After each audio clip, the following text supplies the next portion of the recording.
ଢେଙ୍କାନାଳ ଜିଲ୍ଲା ଅବସରପ୍ରାପ୍ତ ପୋଲିସ ଅଫିସରଙ୍କ ଅଧିବେଶନ।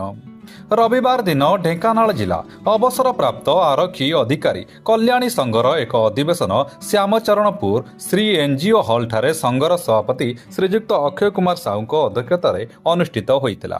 ଉକ୍ତ ଅଧିବେଶନରେ କାର୍ଯ୍ୟକାରୀ ସଭାପତି ଶ୍ରୀଯୁକ୍ତ ପ୍ରଦୀପ କୁମାର ମିଶ୍ର, ଅବସରପ୍ରାପ୍ତ ଆରକ୍ଷୀ ଅଧୀକ୍ଷକ ଶ୍ରୀଯୁକ୍ତ ଉତ୍କଳ ରଞ୍ଜନ ଦାସ, ସମ୍ପାଦକ ଶ୍ରୀଯୁକ୍ତ ବ୍ରହ୍ମାନନ୍ଦ ନାୟକ ସମେତ ପ୍ରାୟ 40 ଜଣ ସଭ୍ୟ ଯୋଗଦାନ କରିଥିଲେ।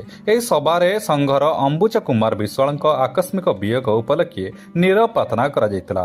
ସଂଘର ବିଭିନ୍ନ ସମସ୍ୟା ସମ୍ପର୍କରେ ସଦସ୍ୟମାନେ ନିଜର ସୁଚିନ୍ତିତ ମତାମତ ପ୍ରଦାନ କରିଥିଲେ। ଏହି ସଭାରେ ଆଗାମୀ କାର୍ଯ୍ୟପନ୍ଥା ବିଷୟରେ ଆଲୋଚନା କରାଯାଇଥିଲା। ଯେଉଁ ସଭ୍ୟମାନେ ସଭାରେ ଯୋଗଦାନ କରିନାହାନ୍ତି ସେମାନଙ୍କୁ ଆଗାମୀ ଅଧିବେଶନରେ ଯୋଗ ଦେବା ପାଇଁ ଅନୁରୋଧ କରାଯାଇଥିଲା। ସଂଘର ସ୍ଥାୟୀ ଘର ନଥିବାରୁ ସଂଘ ତରଫରୁ ଜିଲ୍ଲାପାଳ ଏବଂ ଆରକ୍ଷୀ ଅଧୀକ୍ଷକଙ୍କୁ ଏକ ସ୍ଥାୟୀ ଘର ପ୍ରଦାନ କରିବା ପାଇଁ ଅନୁରୋଧ କରାଯିବା ପାଇଁ ସ୍ଥିରୀକୃତ କରାଯାଇଥିଲା। ସଭା ଶେଷରେ ସଭାପତି ଧନ୍ୟବାଦ ପ୍ରସ୍ତାବ ଦେଇ ସଭା ସଂଘ କରିଥିଲେ। ଢେଙ୍କାନାଳରୁ ଶୁଭମ ପାଣିକ ରିପୋର୍ଟ, RM ନ୍ୟୁଜ୍ 8।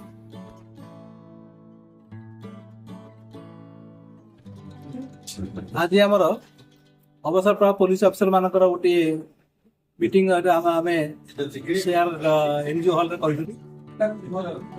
आम समस्त सभ्य जोग देते।